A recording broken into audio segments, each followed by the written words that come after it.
નમસ્કાર. કલ્પનાના લોકમાં ખોવાઈ ના જઈએ તો સારું. કલ્પના શક્તિની ક્ષમતા બધા જ જાણે છે. કાર્ય કરતા પહેલાં કલ્પના કરવામાં ન આવે તો પછી સફળતા અંગે શંકા રહે છે. નાના મોટા બધા કામો માટે જેટલી ઉપયોગી છે તેટલી નુકસાનકારક તેની અતિશયતા પણ વધુ છે. કલ્પનાના આકાશમાં ઉડવામાં તો મજા આવે છે, પરંતુ તેનાથી ન તો વ્યક્તિના જીવનનો વિકાસ સંભવ છે અને તેનો વાસ્તવિક લાભ પણ નથી.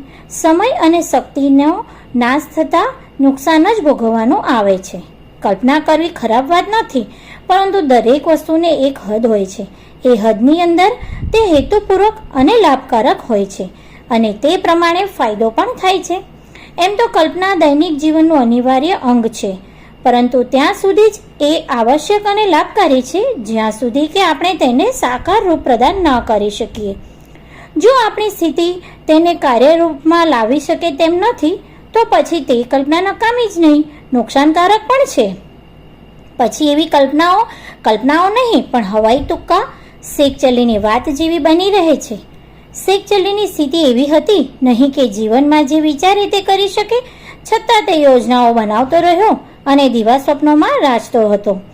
એક દિવસે શેકચલ્લી માથા પર મધનો ઘડો લઈને શહેરમાં વેચવા નીકળ્યો હતો.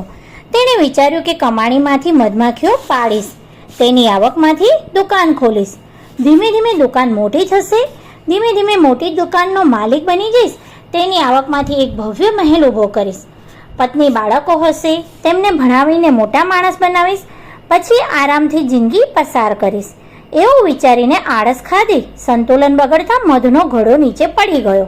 મધ ઢોળાઈ ગયું, સાથે સાથે તેનું સપનું પણ રોડાઈ ગયું. પાયા વિનાની કલ્પનાઓ કરવાથી અંતે આવું જ પરિણામ આવે છે. સામાન્ય જીવનમાં પોતાની સ્થિતિ અને પરિસ્થિતિને જોતા કલ્પના કરવી અને યોજના બનાવવી જોઈએ. જ્યારે કલ્પનાઓ ગજા બહારની વાત વિચારવા લાગે અને યોજનાઓ બનાવે તો મજા આવે છે અને આ દુનિયામાં રહેવાનું મન પણ થાય છે. પછી ખબર છે કે વાસ્તવિક જગતમાં આ સ્વપ્નથી કોઈ કાર્ય સિદ્ધ થતું નથી. તેને માટે પ્રયત્ન પુરુષાર્થ કરવો પડે છે, છતાં પણ મન એની વૃત્તિ છોડતું નથી. જાણે અજાણે સમય અને વિચારરૂપી બહુમૂલ્ય મૂડી ગુમાવે છે. પ્રગતિની વાત વિચારવી ખોટું નથી. મૂળ હેતુને ભૂલી જઈને કલ્પના લોકમાં વિહાર કરવા માંડે અને તેને સાચું માની લે તે ખોટું છે. કાર્ય શરૂ કરતા પહેલા યોજના બનાવવી અને કલ્પના કરવી જરૂરી છે. જીવનભર જ સારી યોજનાઓ બનાવતા રહે, સારી વાતો વિચારતા રહે, તેને અમલમાં મૂકવાનો પ્રયત્ન ન કરે તો તેનું જીવન સફળ થઈ શકશે. ત્યારે તો ઉલટું પછાત કહેવાશે અને તે આળસુ ગણાશે. સફળ અને ઉન્નત જીવન માટે વ્યક્તિએ કલ્પના લોકમાં નહીં પણ વાસ્તવિક જગતમાં જીવવું પડે છે અને ચિંતનની સાથે ક્રિયા પણ કરવી પડે છે. આમાં જ દરેક પ્રગતિ અને સમૃદ્ધિ રહેલી છે. નશાયુક્ત દવાઓનો ઉપયોગ કરનારાઓની સ્થિતિ એવી થઈ જતી હોય છે, તેમને કાયમ માટે રંગીન સપના દેખાતા હોય છે. તે આનંદની દુનિયામાંથી બહાર નીકળવા ઈચ્છતા નથી. કલ્પના કરનારાઓની સ્થિતિ પણ આવી જ હોય છે. તેઓ દરેક સમયે કલ્પનામાં ખોવાયેલા રહેતા હોય છે. કલ્પનાનું પ્રમાણ વધી જાય તો વ્યક્તિ પછી કામ કરવાની સ્થિતિમાં રહેતું નથી. સામાન્ય રીતે કલ્પનાશીલ વ્યક્તિ સૃજન કરતો હોય છે. ઇજનેરોને મશીનનું મોડેલ બનાવતા પહેલા કલ્પનાનો સહારો લેવો પડે છે. ચિત્રકારો જો કલ્પના ન કરે તો સુંદર ચિત્ર ક્યારેય બનાવી ન શકે. સારો નિબંધ લખવા માટે સાહિત્યકારને કાલ્પનિક રૂપરેખા તૈયાર કરવી પડે છે. મકાનો બનાવનાર માટે મકાન બનાવતા પહેલા ઇમારતોનો પ્લાન બનાવવો પડે છે. પછી તે મકાન બનાવવાનું શરૂ કરે છે. વાસણો, સાધનો, રમકડા, ઉપગ્રહ, રોકેટ એ બધું જ બનાવનારાને આ જ ક્રિયામાંથી પસાર થવું પડે છે. કહેવાનો હેતુ એ છે કે કાર્યની શરૂઆત કરતા પહેલા મોટા ભાગનું કામ મગજના કલ્પના રૂપે થતું હોય છે.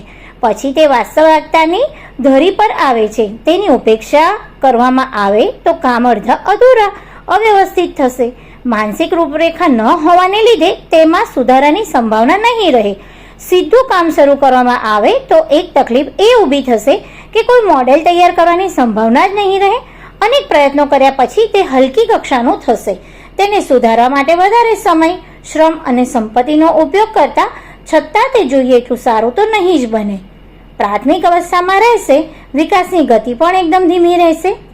એ હકીકત સાચી છે કે હંમેશા કલ્પનાના આકાશમાં ઉડતા રહેવાથી વ્યક્તિનું કલ્યાણ નથી સમાજનું કલ્યાણ. સમયનું ભલું થતું નથી. કાર્ય શરૂ કરવા માટે કલ્પના જરૂરી છે. તે સ્તર અને પરિણામમાં હોવા જોઈએ જેનાથી શ્રેષ્ઠ કાર્ય થઈ શકે. બિનજરૂરી કલ્પના કરતા રહેવાથી પ્રગતિ કરવાનો મોકો હાથમાંથી નીકળી જાય છે, જે આપણને જીવનમાં પ્રાપ્ત હોય છે. સાથે જ માનસિક શક્તિનો પણ નાશ થાય છે. પરંતુ વિવેકશીલતા એમાં જ છે કે સામાન્ય ધરાતળ પર રહીને ક્રિયા પ્રમાણે કલ્પનાને મહત્વ આપવું જોઈએ. બિનજરૂરી કલ્પનાઓમાં ખોવાઈ જવાનું ટાળવું જોઈએ.